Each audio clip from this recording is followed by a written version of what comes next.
¡Hombre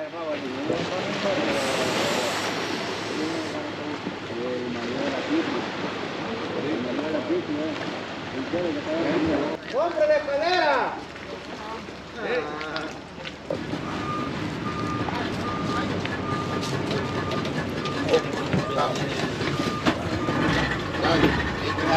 Gracias.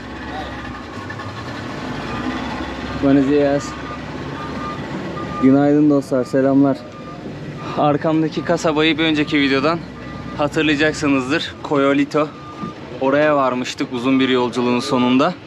Şimdi şu adaya gitmeye çalışıyorum. Aa bak balık nasıl zıplıyor. Şu karşıdaki adaya gitmeye çalışıyorum. Amapala isminde bir sahil kasabası var o adada. Orayı ziyaret edeceğim bir aksilik olmazsa. Dün 200 lempiras çekmişlerdi bana akşam geldiğimde.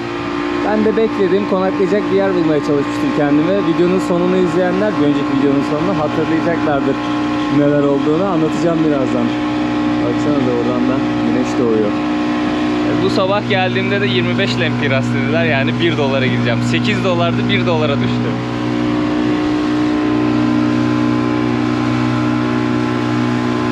Nerede kaldım biliyor musunuz dün? Şurada bir yerde kaldım. Askeriyede konakladım. Dün bakkala gittim. Çok güvensiz geldi bana burası. İnsanların hal ve hareketleri birazcık tuhaf geldi. Öyle olunca kendime konaklayacak. Hola. ¿Cómo estás? Bien. Bien.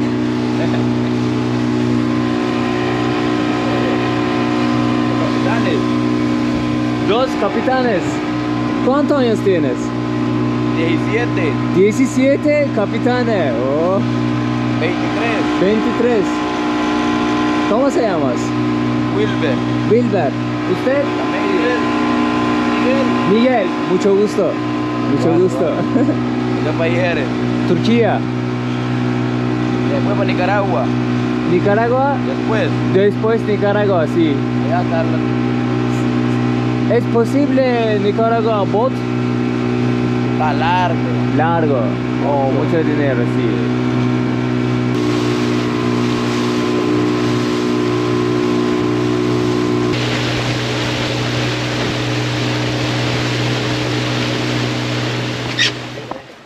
La vaca. Una vaca. Una vaca. Gracias.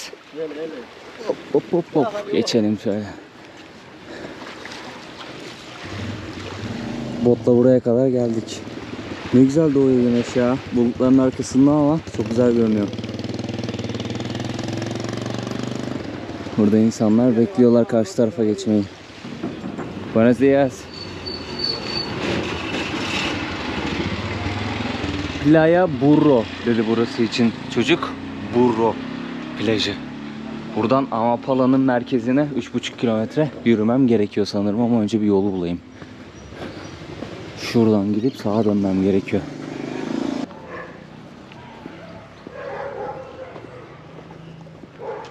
Sabah daha çok erken, o yüzden insan yok sokakta. Ne diyordum botta? Olayı anlatıyordum. Ya kasabaya gittim, tamam mı? Hava kararmıştı. Önce yemek yiyecek bir yer bulayım dedim. Dediler ki burada restoran falan yok. Amapala'ya geçmen lazım. Bota fiyat soruyorum. 200 lempiras diyor. 8 dolar diyor. Ondan sonra. Ama sabah gelirsen diyor 1 dolar. İyi dedim, tamam bekleyeyim sabaha madem. Hani boşu boşuna paramı harcamayayım. Başka şeylere kullanırım. Sonra dedim madem yemek yiyecek bir yer yok, gideyim bakkala. Çantada şey var. Ton balığı var. İşte ekmek alayım, bir şey alayım. Onunla beraber yerim. Bakkala gittim. Bu arada kamp atacak yerde soruyorum birkaç kişiye. Bir şeyler söylüyorlar ama birazcık böyle hal hareketleri garip geldi bana şimdi. Hani insanları yargılamak da istemiyorum ama birazcık tedirgin oldum, açık söyleyeyim yani. Çok güvenli bir yer gibi gelmedi bana orası. Turist yok, restoran yok, hiçbir şey yok. Hani orada beklememin hiçbir anlamının olmayacağı bir yer aslında. Ama geç olduğu için beklemek zorundaydım. Şöyle etrafı göstereyim size anlatırken. Neyse bakkala dedim ki ya hani ben dedim kamp atmak istiyorum ama dedim biraz güvenli bir yer olursa dedim çok sevinirim. Nerede kamp atabilirim? Köşeyi gösterdi bana. Şuradan git dedi. Orada askeriye var dedi. Onlar yardımcı olur sana. İyi dedim, teşekkür ederim. Ekmek yokmuş, böyle kraker aldım galeta gibi. Aldım onları, askeriyeye gittim. Dedim böyle böyle bir maruzatım var. Komutanı çağırdılar. Genç bir çocuktu komutan. Komutan geldi işte, dedim vallahi böyle böyle geldim buraya. Karşıya geçemedim, kaldım. Bir gece konaklamam gerekiyor. Dedim yardımcı olur musunuz? Sabah dedim erkenden de çadırımı toplar giderim. Hiç problem değil benim için. Bir aralarında bir şeyler konuştular filan. Dediler ki eğer istersen bir yatak var burada. Kullanılmıyor. Orada uyuyabilirsin. Çadır kurmana gerek yok. Sabah da istediğin saatte kalk git dediler bana. Hiç problem değil dediler. İyi dedim vallahi, sağ olasınız. Geçtim içeri. Komutanın odasına taşıdılar yatağı. Ondan sonra ben de önce yemeğimi yedim. Ondan sonra komutanla sohbet ettik. Saat kaçtı vallahi, 9.30'da da uyudum. Genç bir çocuktu komutan. Bayağı böyle hoş sohbetti. Bir sürü bir şey anlattı bana Honduras'la ilgili. İspanyolcam yettiği kadarıyla konuştum. Ama tabi askeriyenin içinde olduğum için video çekemedim doğal olarak. Sadece odada böyle kısa bir görüntü almıştım. Bir önceki videoyu bitirmek için. Onu da izleyenler hatırlıyordur. Bayağı şeydi böyle. Birkaç kişi silahla nöbet tutuyorlardı. Çok küçük bir birlik. Ama burası Büyük Okyanus'a kıyısı olan bir yer. Şimdi karşı tarafta El Salvador'un da adası var. Diğer tarafta Nikaragua'nın da adası var. O yüzden birazcık önlem alıyorlar anladığım kadarıyla. Ben de güvenliklerini tehlikeye atmamak ve güvenilirliğimi sarsmamak için hiç abi video işine de girmedim, sormadım da. Zaten komutan rica etti, dedi. Odadan hani çok çıkmazsan dedi sevinirim, etrafta dolaşmazsan sevinirim dedi. Bir işte lavaboya gidip geldim, o kadar yani, kırmadım adamcağızı. Durum böyle yani. Burada da Kolombiya'nın kuzeyindeki gibi hamaklarda kalıyorlar hep. İnsanların böyle evlerine bir göz atma şansı buldum diğer kasabada. Yatak görmedim hiç, hep hamak gördüm.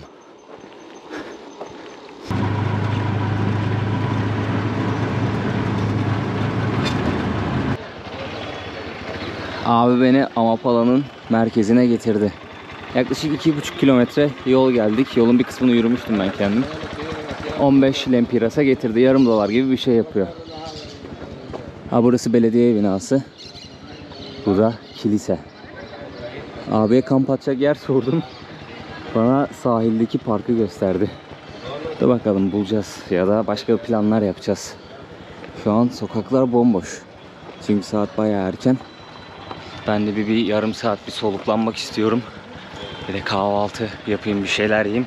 Sonra buraları gezeriz. Biraz da canlansın ya.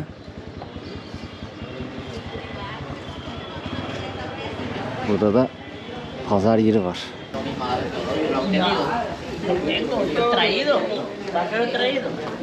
Ablalar tortilla satıyorlar. Bir de şu ekmeklerden satıyorlar. Şöyle ufak sandviç ekmeklerinden satıyorlar.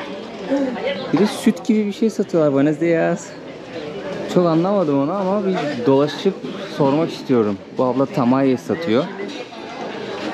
Burada peynir var, yumurta var. Buenos dias. Şöyle pazarın içine dalalım. Kahvaltı yapıyor herkes. Burada kahvaltı. Buenos dias. Burada market var, ufak kahvaltılık bir yer var. Marketin bu kısmı deniz manzaralı. Burada tezgahı olan yaşadı. Burada bir tane komedor var. Büyük ihtimalle abla kahvaltı hazırlıyordur. Buenos dias. Öğle yemeğini de 12'ye doğru hazırlayacaktır. 11-12 gibi başlıyorlar öğle yemeği satmaya. Şimdi kahvaltı zamanı. Buenos dias. Bak abi içiyor, süt içiyor büyük ihtimalle.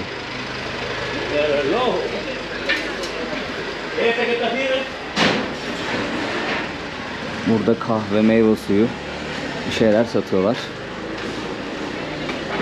Ben de yapayım ya kahvaltı, acıktım. Hola, buenos días. ¿Tienes bebida? Sí. ¿Qué? 2.000.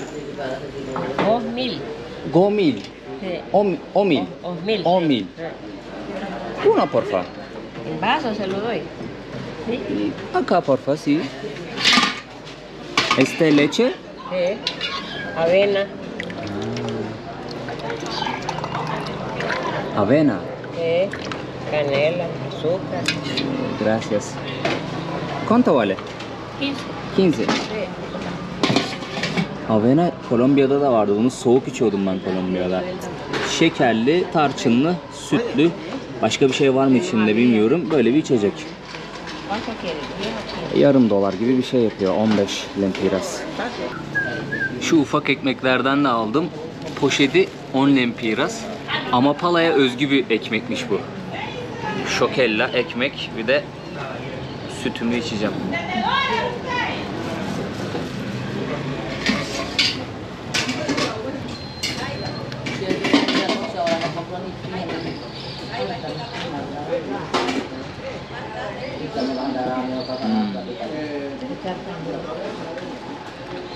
Bu gayet güzel.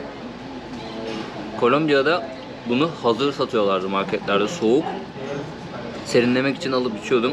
Sıcağı da güzelmiş. İnsanlar çok sıcakkanlı yalnız ha. Bayağı güler yüzlüler.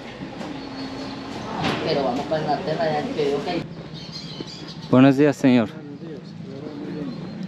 Gracias. Burada içecek deposu var. Buenos días, amigo. ¿Cómo estás? Bien. Bien? Sí. ¿Cómo te llamas? Jair. Jair. Mi nombre es Burak. Burak. Sí, mucho gusto. ¿De dónde eres? Turquía. Pero hablas español, ¿no? Yo hablo un poquito español. Normalmente yo hablo turco. Quiero ver tu... Ah, habla turco? Ah, Okey. Merhaba, nasılsın? İyi misin? Hola, ¿cómo estás? ¿Todo bien? es una GoPro. Sí, esta cámara para Turquía. Ah. Merhaba. Merhaba. Ah, okey. Ciao amigo. Ciao. Ben dolaştım.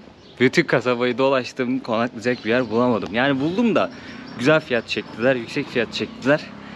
Ben de dedim sırtımda çantayla gezeyim, dolaşayım. Sizlere etrafı göstereyim. Aklımdaki bilgileri aktarayım, videomuzu çekelim. Yapacak bir şey yok. Saat 8'e geldi. Sokaklar hareketlenmeye başladı. Amcanın biriyle konuştum. Öğlen burada çok fazla insan bulamazsın. Sıcak olduğu için insanlar genelde dinlenmeye çekiliyor. Yani bir fiesta kültürü olur ya. Burada da var sanırım o kültür, çünkü hava sıcak. O yüzden dedi gündüz daha rahat gezersin dedi kasabayı. Adanın diğer taraflarına da gitmeye çalış dedi. Diğer taraflarında da toplamda yaklaşık 20 kilometre boyunca seyahat edebiliyorsunuz adanın etrafında. Sahiller var. Yani denize girmek istiyorsanız o tarafa gitmeniz gerekiyor, ya da ne bileyim başka bir aktivite yapıyorlar mı bilmiyorum. İşte oteller genelde o taraftaymış. Amcaya sordum, dedim hani fiyatlar nasıl dedim, ben kamp atarak geziyorum, düşük bütçeli geziyorum. Ya birazcık pahalı olabilir dedi, çünkü burası ada dedi, doğal olarak.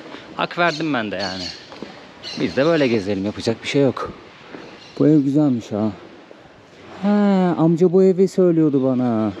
Şu sokaktan gir. Bir tane en sonda ev bulacaksın. 1925'te yapmışlar. O günden beri ayakta demişti. Buenos días. Esta casa 1925 años. Esta. Ah, gracias señor. Bak burasıymış. 1925'te yapmışlar bu evi. Bu amcanın ailesi sanırım. Çünkü aynı ailede dedi bana. Aynı aile yaşıyor orada dedi. Atalarından miras kalmış. Çok da güzel yerde, baksanıza. Denize nazır.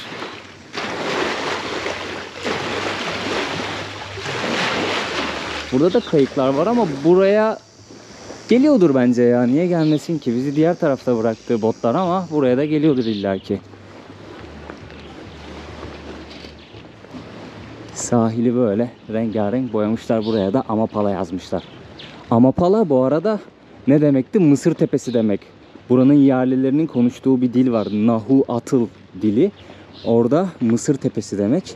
İspanyollar buraya gelmeden önce, hatta internette korsanlar yazıyordu. Ben İspanyollar olduğunu düşünüyorum o korsanların, ama başka korsanlar da olabilir, bilmiyorum. 16. yüzyılda buraya gelmeden önce burada yerliler yaşıyorlarmış. Korsanlar buraya gelip katletmiş buradaki insanları. Kalan yerliler de onların yaptığı bu zulme ithafen buraya ne demişler? Cerro de Tigre demişler. Yani Kaplan Tepesi demişler.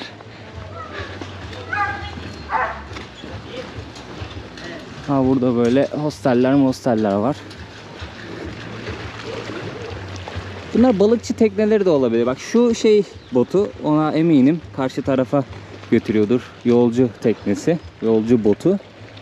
Ama diğerleri balıkçı teknesi olduğunu düşünüyorum. Çünkü burası balıkçılık yapıyor. Yani bu adadaki insanlar tamam turizmden para kazanıyorlar ama ana gelir kaynakları balıkçılık. Esta una bot para coyolito. Ah, las lanchas, ahí están las lanchas. Para Coyolito. Lancha. Sí, lancha. ¿Cuánto vale? 2.50 vale el directo. 2.50 lempiras. Sí, habiendo 13 personas adelante le cobran 20 lempiras cada uno. Eğer diyor 13 kişi olursa kişi başı 20 lempiras'a götürüyorlarmış. Ama tek gitmek istersen 250 lempiras. Ha, buradan da kalkıyormuş botlar işte. Ha, burada balıkçı tekneleri var. Şu karşı taraf zaten geldiğimiz yer. Burada bir tane ada var. Biraz daha ufak şu karşıdaki ada. Orası da Honduras'a ait. Şurada ufak ada parçaları var. Onlar El Salvador'a ait. Arkada da gördüğümüz bu tepe var ya, artık orada El Salvador'un kara parçası başlıyor. Amatillan diye bir tane sınır kapısı var. Bir önceki videoda hatırlıyorsanız tırla teğet geçmiştik oraya. Tır o sınır kapısına gitmişti.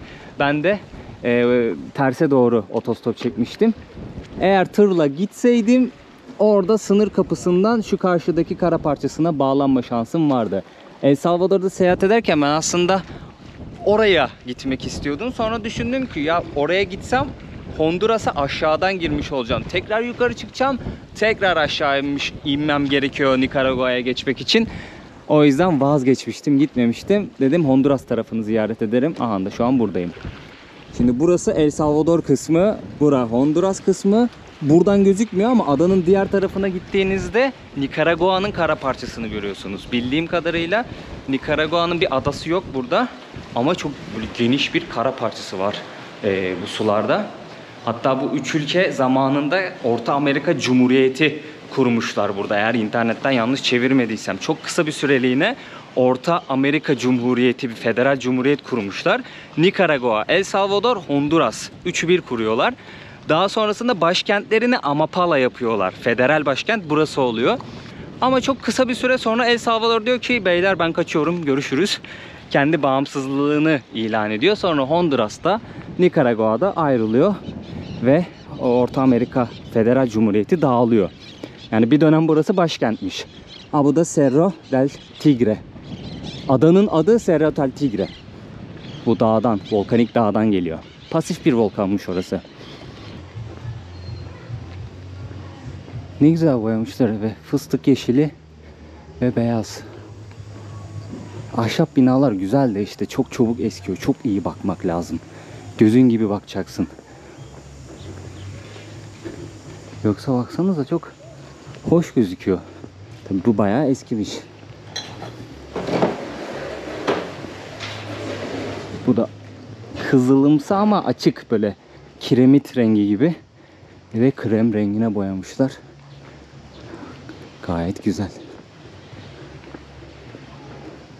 Buraya böyle bir duvar çekmişler ama hapishane gibi, baksanıza sanki şuralar hücre. Hücre penceresine benziyor.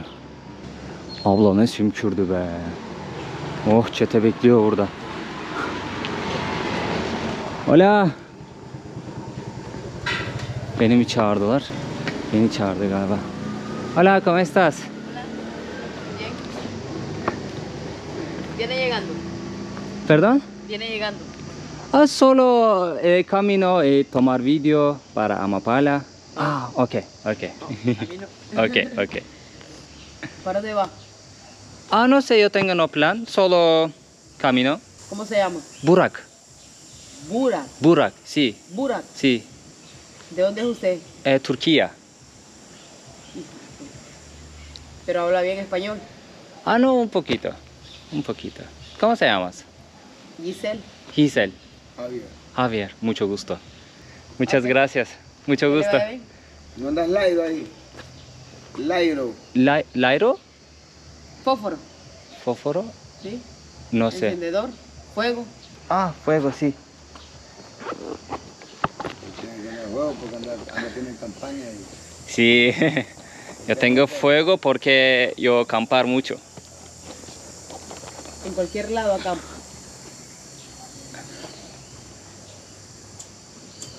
¿Pero qué llevar a ella? A ver. ¿Ah? Gracias. Gracias. Gracias, buen día. Thank you. Ateş istemek için çağırmışlar. Bende de çakmak var. Kamp atıyorum ya, o yüzden çakmak taşıyorum yanımda. Ama kamp tüpüm yok. Guatemala'dan beri kamp tüpü arıyorum. Ha, hiçbir yerde bulamadım. Şans. Yapacak bir şey yok. Abi çok fenaydı var ya. Ablayı gösteriyor bana. Böyle kaş göz yapıyor.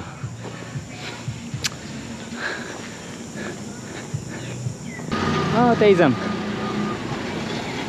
Buenos días, buen provecho. Va bien cargado.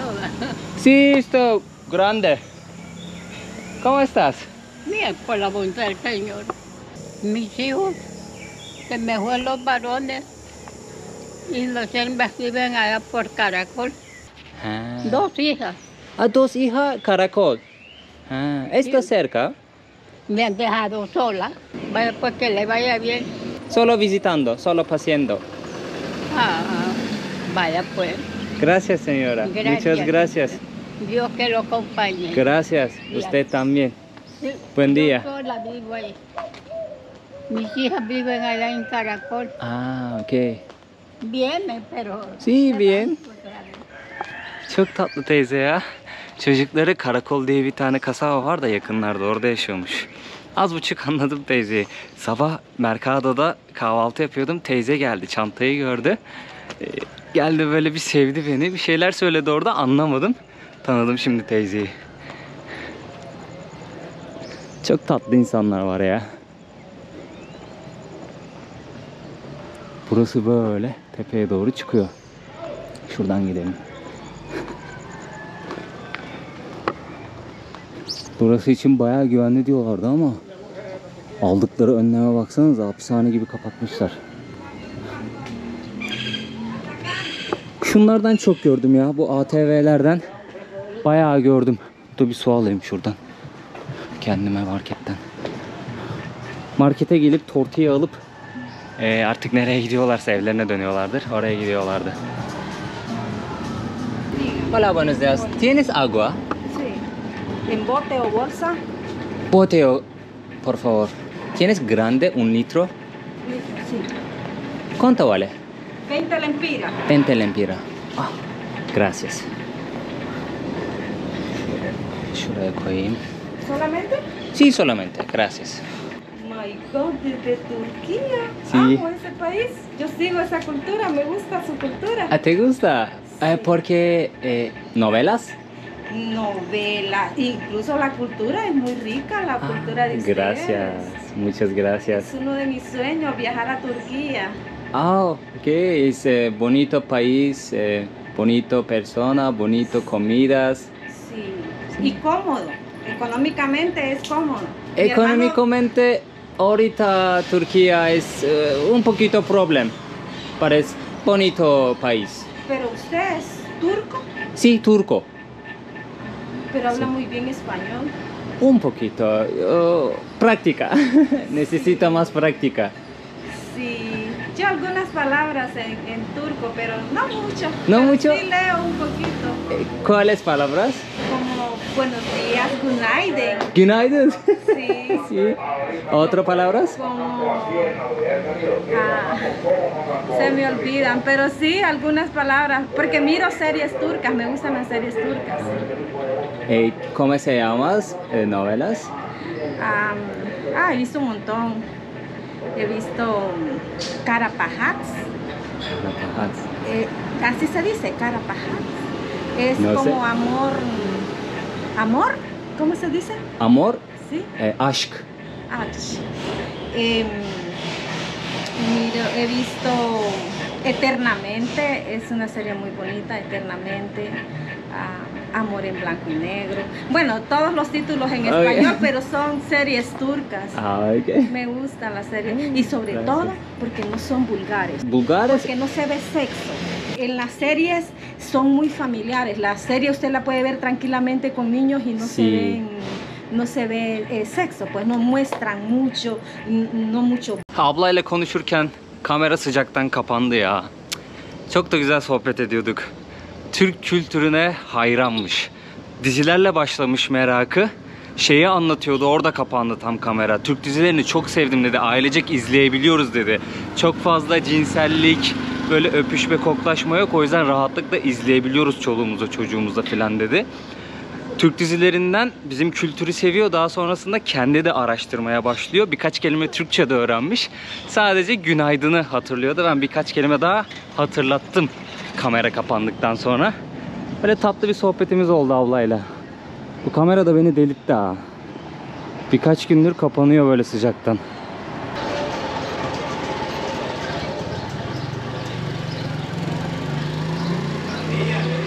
Tuktukla adanın her yerine ulaşım sağlıyorlarmış. Tabi gideceğiniz yere göre fiyat değişiyor.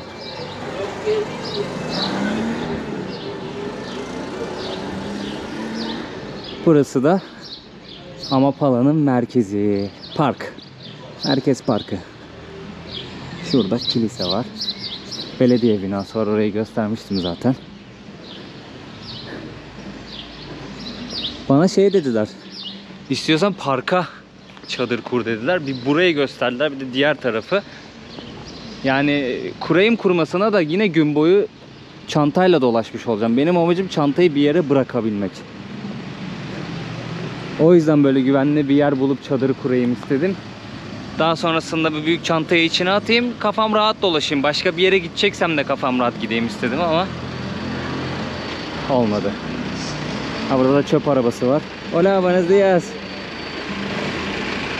Çöpleri toplaya toplaya geziyor adada. Ufacık ada, bu kadar. Yani ada ufacık. Ada ufacık, yerleşim yeri daha da ufak. Yani yerleşim yeri ufacık demek istedim.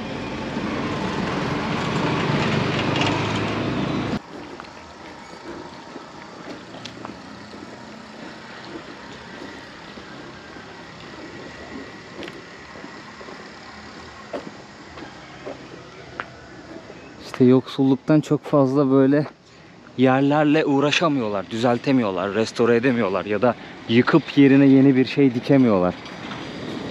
Ona ayıracak paraları yok.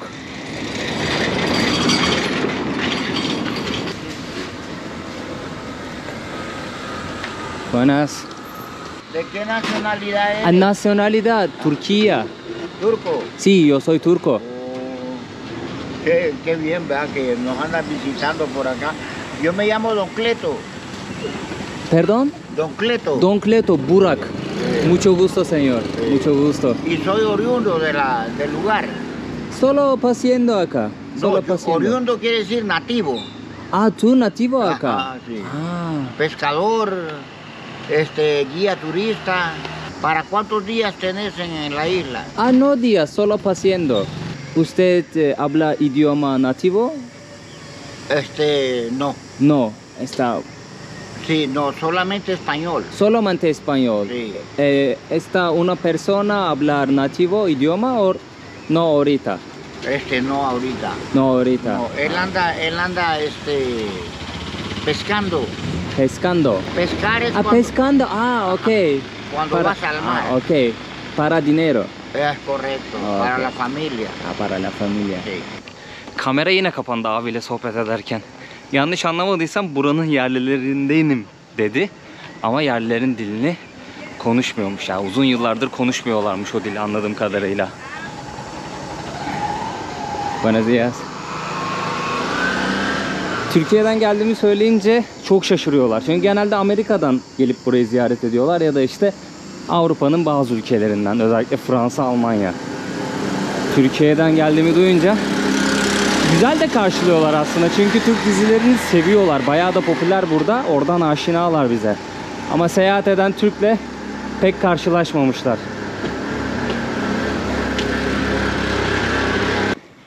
Buenos días, señora.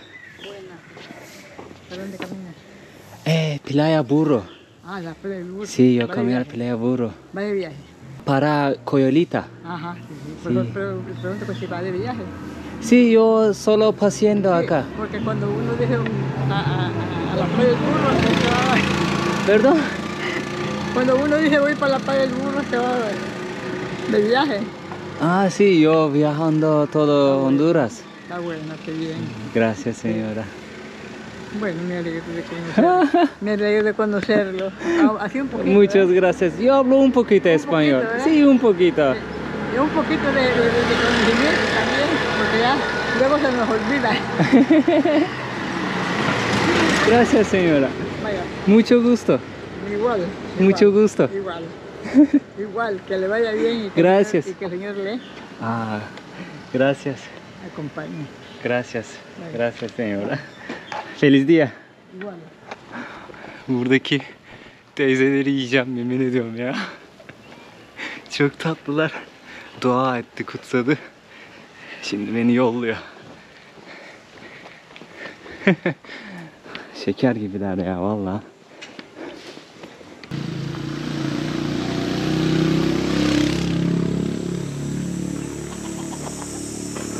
Tavuklar geziniyor. Buranın mezarlığı. Ve çiçekler koymuşlar. Ama yapay sanırım onlar. Gerçek çiçek değil. Aynen yapay çiçek.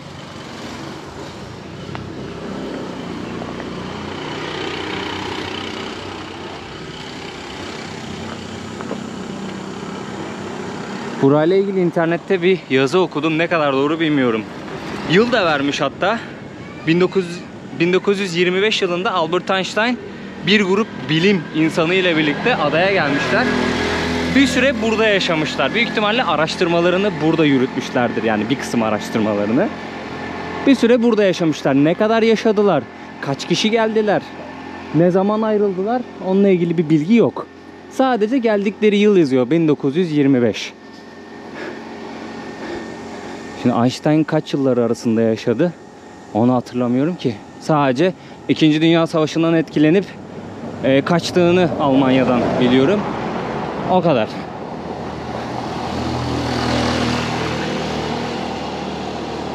Yani Einstein'ın ayak bastığı buraya doğruysa belki bir kalıntılar, bir şeyler bize de kalmıştır.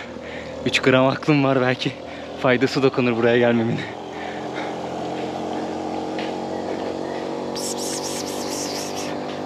Kedi nasıl bakıyor etrafa? Şşt, şşt, şşt.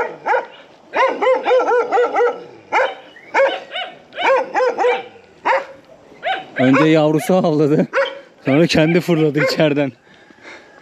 Psikomanyak. Ötekini de hareketlendirdi bu. Yanlış anlamadıysam burada çok ciddi bir su sorunu var. Herkesin evinde su depoları görüyorum. Ve arabalarla, yani su deposu var arabaların arkasında, taşıyorlar suları bir yere ama anlamadım o kısmı. Birkaç kişi gördüm böyle elinde şeyle, işte kase gibi bir şey var. Onunla elini yüzünü yıkıyor.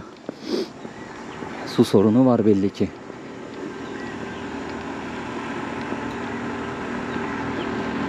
Hatta dün askeriyede sular musluklar çalışmıyordu. Bidonlardan su kullanıyordu askerler. Onu da gördüm. Hatta ben de öyle kullandım. Doğru bak. Ben sadece odadır diye düşünmüştüm. Burada olma ihtimali de yüksek. Böyle su borusu çeken yerler de var. Asmışlar çamaşırları oraya. Yoksul ya. Honduras bayağı yoksul. Yani internette okuduğumda %70'lerde bir yoksulluk oranı, %53'lerde de bir aşırı yoksulluk oranından bahsediyordu.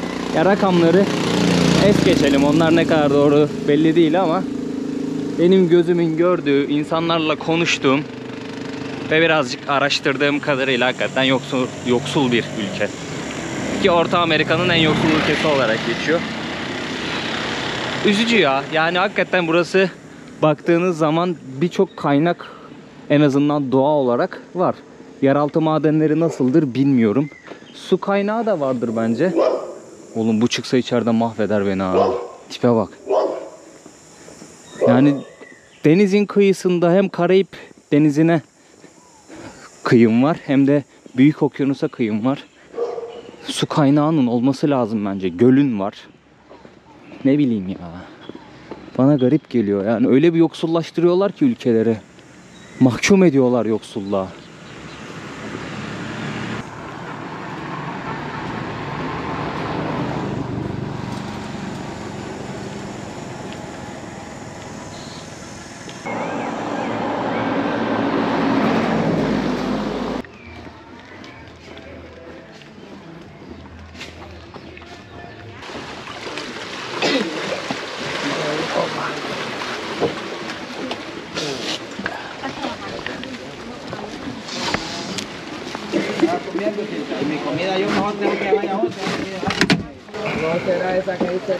Kıyıya yanaştırdılar botu. Şimdi iktire birazcık ileri götürdü. Bundan sonra yapıştıracak motoru.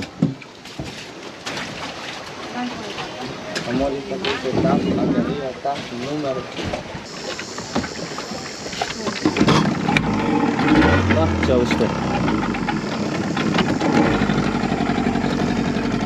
Birkaç denemeden sonra çalıştı.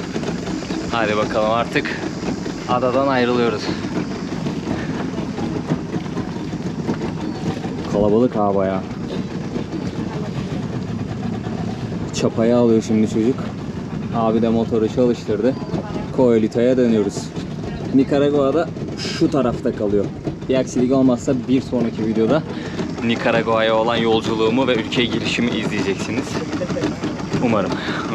Güzel dileklerle geçeriz umarım Nikaragua'ya. Adanın diğer taraflarına gitmek istemedim ya. Vakitten ve nakitten birazcık tasarruf etmem gerekiyor yani. Ama Pala'ya gelip görmek istedim. O da çok beklediğim gibi çıkmadı dürüst olmak gerekirse. Ama insanları tatlı, güzel. Maksimum 40 kişi alıyormuş bu arada bot. Şu karşıda yazıyor, oradan gör. Şimdi yolculuk vakti.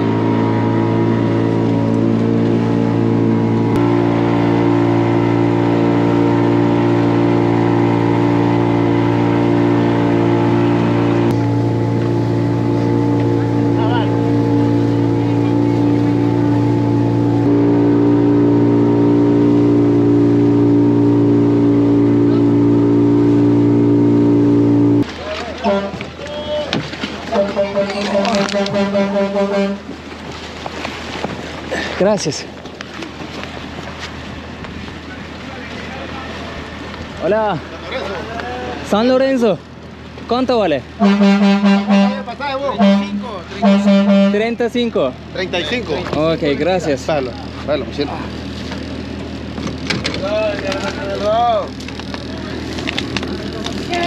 Gracias. Suele. Geçtim bakalım.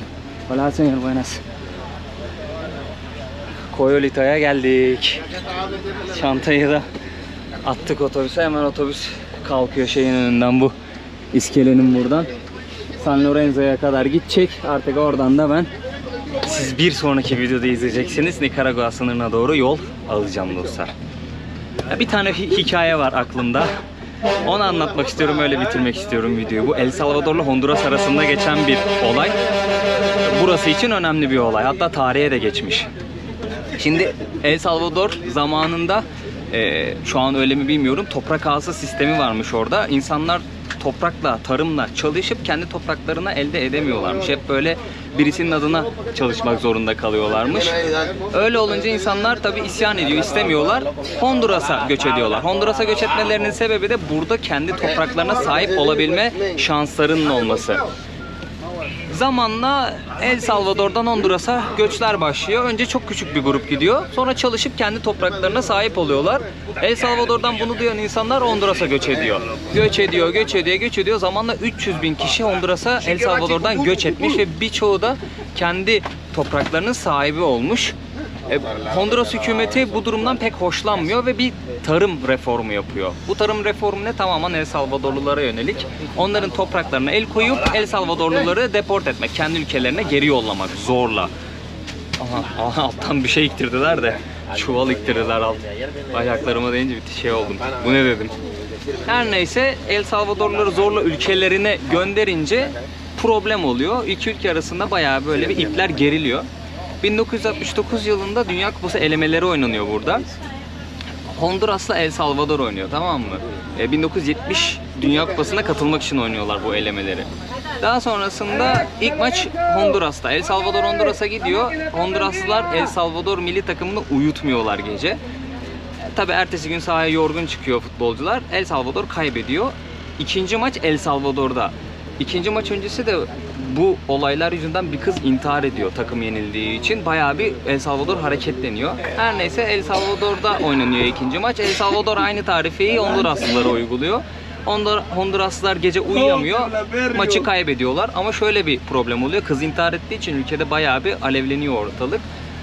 Tepki gösteriyor halk. Ne yapıyor? El Salvadorlu futbolculara falan saldırmışlar sanırım. Asker zor çıkarmış Honduraslıları El Salvadorlular saldırınca. Daha sonrasında işte iki ülke arasında bayağı böyle bir diplomatik problem oluyor ve savaş çıkıyor. 100 saat savaşları olarak geçiyor. 4 gün sürmüş savaş. Bazı kaynaklar 4000, bazı kaynaklar 6000 kişinin hayatını kaybettiğini ve 10.000'den fazla kişinin de yaralandığını yazıyor. 4 gün boyunca savaşıyorlar. Sonrasında savaş bitiyor. Barış imzalıyorlar. Ama bu 4 gün içerisinde tabii ölen ölüyor. Yaralanan yaralanıyor yani. Futbol yüzünden böyle bir savaş çıkmış Honduras'la El Salvador arasında. Bu da böyle bir olay olsun. Honduras'ın son videosuna da sıkıştırmış olayım. Valla bu hikayeyi anlatmasaydım içimde kalırdı. Birkaç videodur anlatmak istiyorum ama hep unutuyorum. Neyse, bu videoluk bu kadar dostlar. Bir sonraki videoda görüşmek üzere diyeyim. O zamana kadar kendinize çok iyi bakın. Adios amigos diyorum. Şöyle adayı göstereyim bir daha size videoyu bitirmeden.